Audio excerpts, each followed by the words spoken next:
What's up, Pistachio Hut? I'm Caterade5, and we are here with a very special video for you guys today. We're going to be doing Pistachio Hut as a whole, I guess, our favorite types.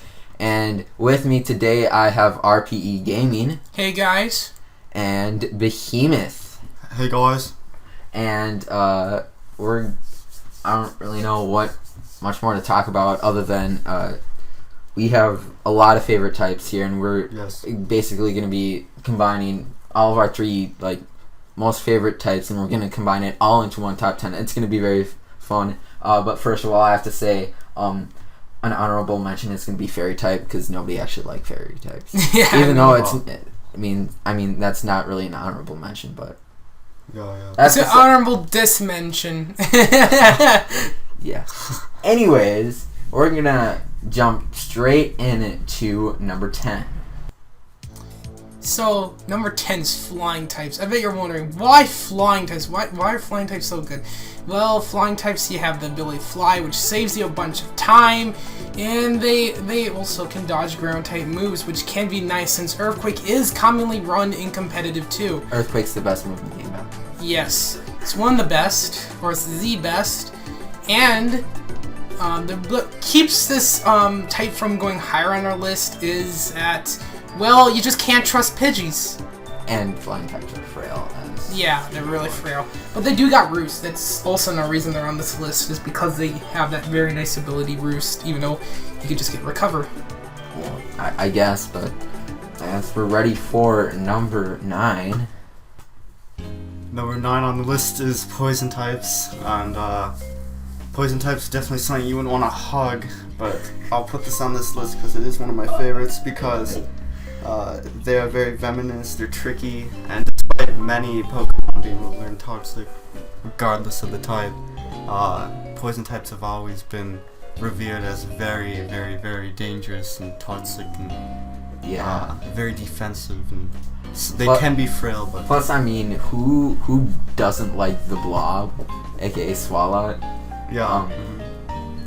I feel like you don't want to be near that thing's mouth, because I think they're very vicious. I think it pretty much eats anything in its sight. I mean, how did it become the Blob? True. Yeah, but poison types. I really like poison types because actually Gunk Shot is actually a really nice move. Poison types definitely have risen on my list now that they have introduced fairy types to the fairy type list, and I think the use of poison types reflects how dangerous fairy types can be. But we're talking about poison types here, and they're very versatile, and one of my favorite things is when you get that very lucky chance to get like a poison on a move that shouldn't be poisoning. Yeah, but one that I would say the one thing that keeps them from obviously once again rising higher is Earthquake. Yeah. Since it is really, really commonly used, it's because of how powerful it is. But yeah. Well, you guys, I think we're gonna be going on now to number 8. Talking about resisting fairy types, our number 8 is Steel type, and Steel type is one of, I would say, the bulkiest type. Definitely, it resists a ton of types. I usually say my rule of thumb for Steel is if it doesn't get hit super effectively by it, then it resists it. I just feel like it resists so many types. It resists Dragon type. It resists Fairy type. 2 huge types in the metagame. Plus, it's also super effective to fairies. Yeah, and I think just the strategy with Steel types, I love it. Especially when you have like a slow Ferrothorn or a slow Bronzong. Gyro Ball just does so much work, and it's such a fun strategy to use. What you guys are thinking about the Steel types? And I've used Ferrothorn on Bronzong in my games before, and they're very you have to be patient with them, but they're very worth it in the long run and how they resist. Yeah, they do pay off, and it's Steel types. It's the type that you just throw in there when you don't know what else is going to happen, because most likely they're going to resist the move that's coming at you. I was about to say they resist all the starter types, but that's not happening with fire. But they still resist water and grass. two very big types. But that's going to be it for steel types. Now we're going to be going on to number 7. So now number 7 is going to be dragon types.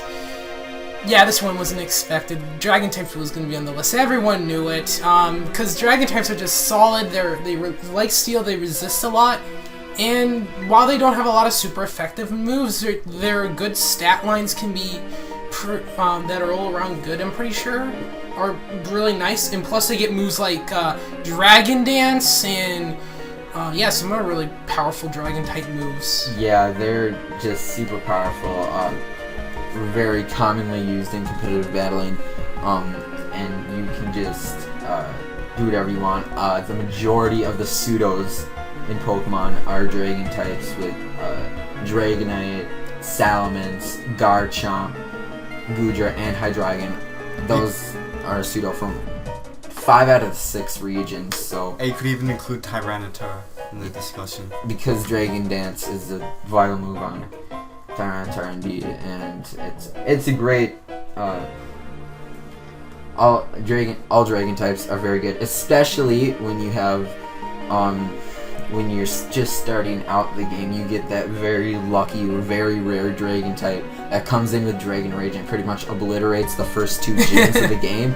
I love doing that so much. And just dragon types in general hit hard, and I think that's why everybody loves them.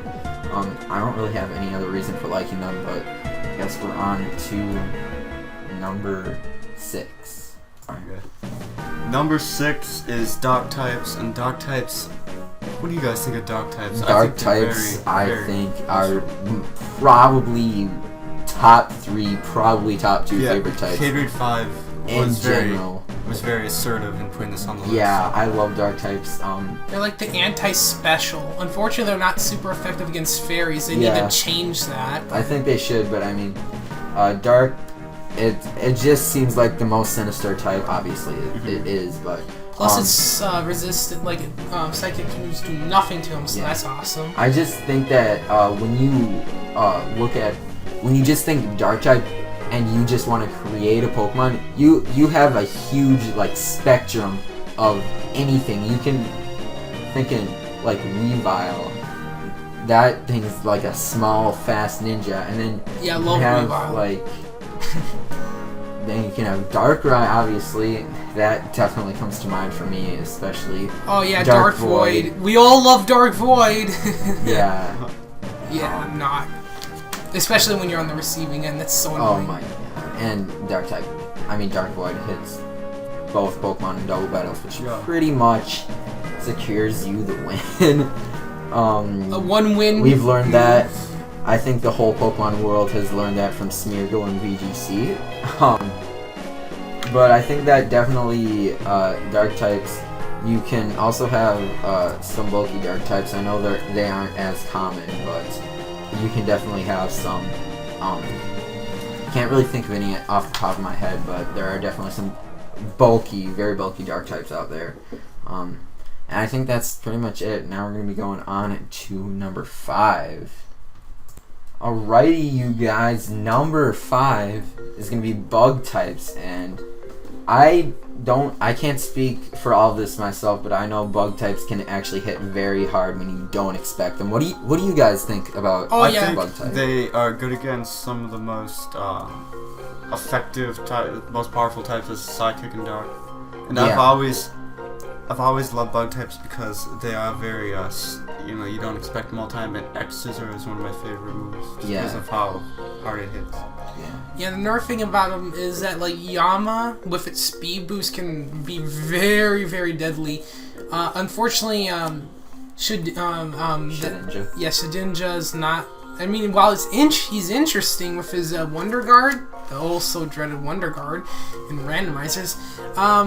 He only has that 1 HP gimmick. But if you find a way to seal up the game where nothing can, if the opponent didn't have any move that could affect him, then you pretty much got to win from there, since Shedinja would be invincible.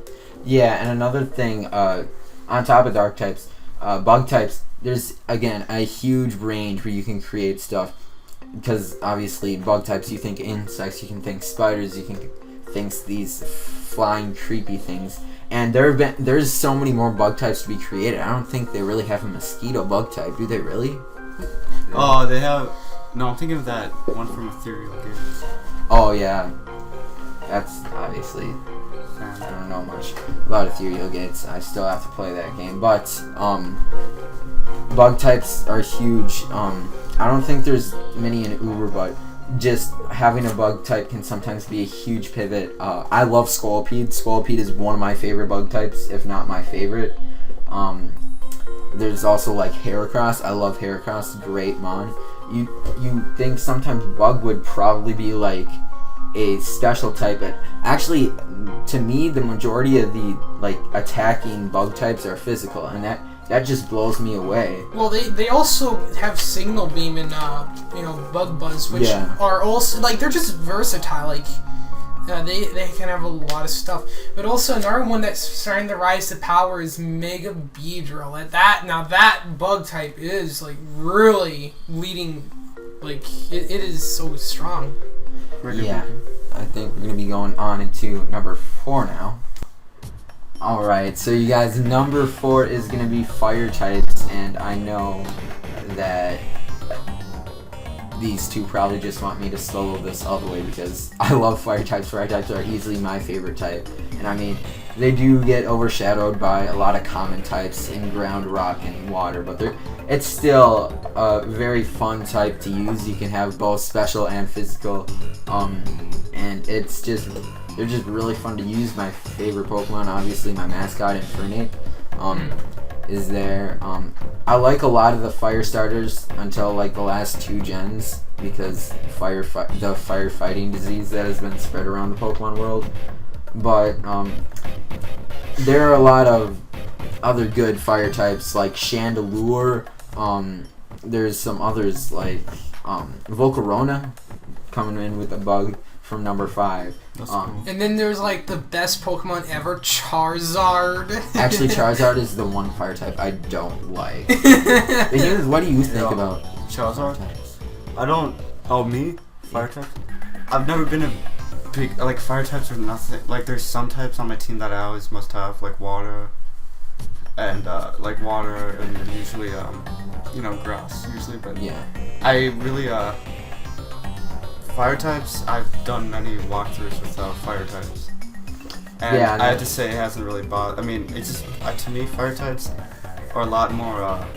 They're not. You say they're fun, but in my opinion, they're not fun. I just think that they're very straightforward and just attack. And that's probably one of the reasons why they're not higher on this list, because I mean, these are obviously personal opinions, and that's probably what's shifting it up to number 4, as it is my favorite type. But it definitely gets overshadowed by some of the other types that everybody here thinks, and including me, because I like a lot of the types coming up as well. So let's not wait any more time and go on to number 3. Okay, coming in at number 3 are Psychic Pokemon.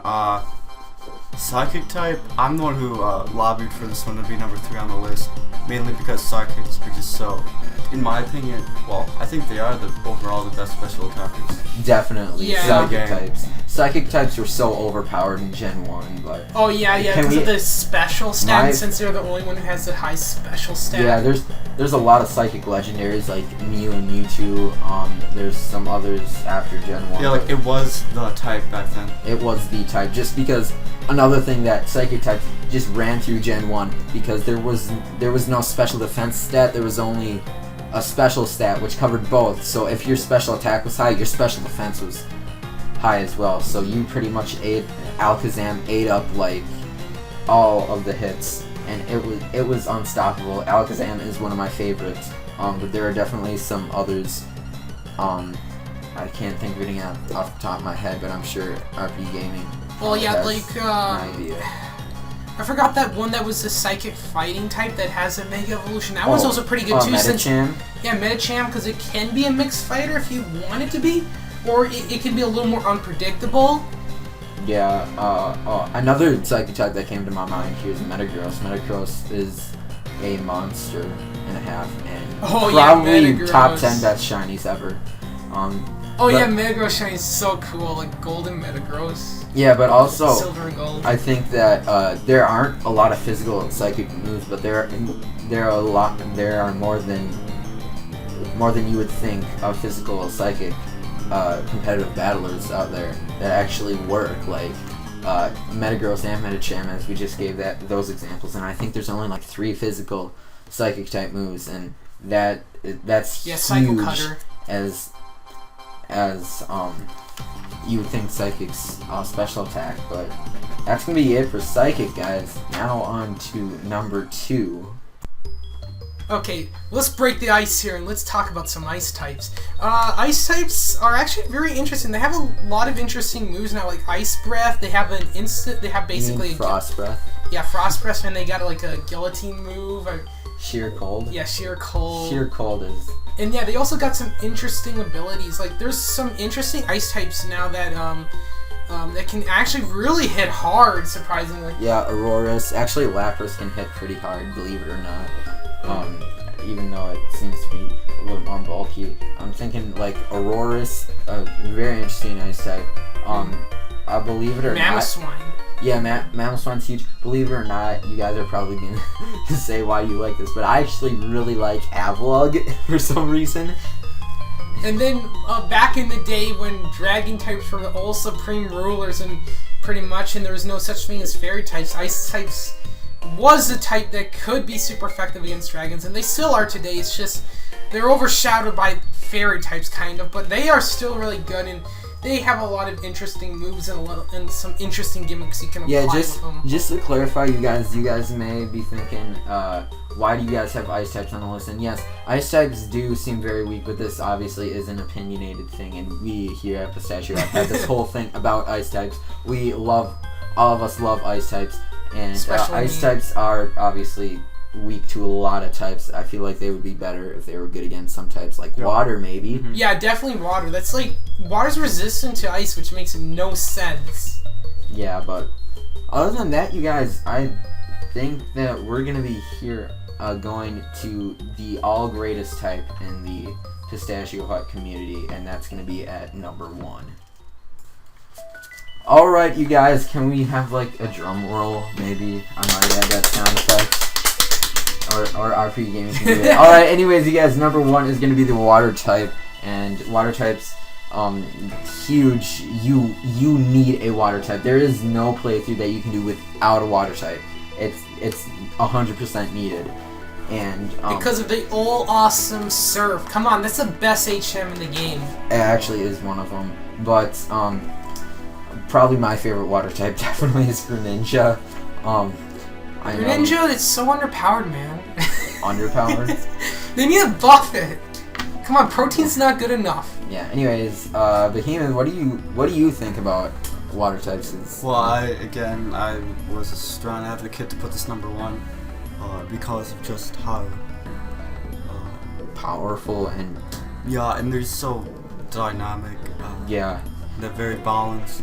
Yeah, very balanced. They actually only have 2 weaknesses in electric and grass, and I know grass isn't a very offensive type. In electric, there aren't a lot of electric types. I usually tend to skip over electric types, and then I usually don't have anything to deal with water types other than just walling them. And I mean, sometimes that's hard to do with a lot of water types. And water types all over the board. You can go from Feraligatr to Milotic. Very bulky then to pretty much fast sweeper and everywhere in between. So yeah, water type has a lot of diversity, and that's what really makes them pretty good. Yeah, and I think that's pretty good. But I think that's gonna be it for today's video. If of course you guys enjoyed, make sure to hit the like button. Obviously. For all of you out there, Pistachio Hut is alive. Yes. I mean, we're gonna, obviously it is during the school year, and I know I probably shouldn't be like bringing this on too much longer, but we're definitely gonna have more content in the summer. But I think that's good. Any last words from you two? Nope. Alright, you guys, we will see you guys in the next video. Bye for now.